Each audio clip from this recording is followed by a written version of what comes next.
Good morning, viewers of Kritika's Vision. Welcome to yet another interesting lecture series, part of it. And today we will again continue with the parliamentary procedure. So we'll start with the question hour, or which is also known as interpellation.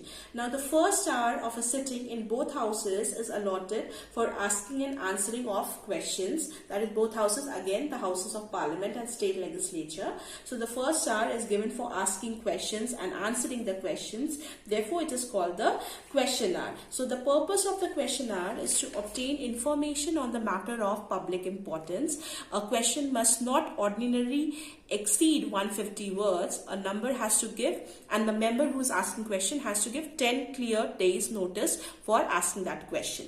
Now the questions can be further starred, unstarred, or short notice questions. So this one video I'll do later, but you can understand from this that starred questions are those which are generally for which oral answers are given on the floor, and for such questions there can be supplementary questions. For unstarred, do not carry any asterisk mark, and answer to them are given in a written form. No supplementary questions are asked to them, and short notice questions are related to the matter of urgent public importance, and so shorter notice than 10 days can be given for this. Next, coming to the 0 hour. So the hour after, just immediately after the question hour, is the 0 hour. The time begins at 12 o'clock soon after the question hour and is known as the 0 hour.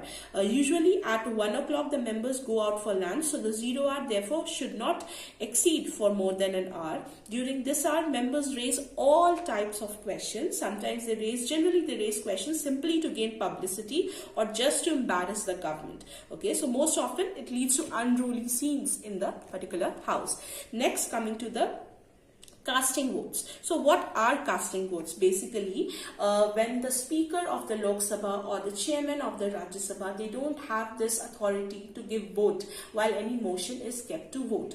However, a casting vote is the vote that the Speaker or the Chairman gives when equal number of votes have been given for and against a bill or a resolution. This vote decides whether or not the bill or resolutions will be passed. Next term is prorogation. Now what is prorogation? Prorogation is basically the ending of a particular session, and this right is with the president. When the president feels that the work of that particular session, budget, monsoon, or the last session has particularly ended, then he can prorogate the houses. So that's all for today's video. Kindly stay tuned to Kritika's Vision and do subscribe and like.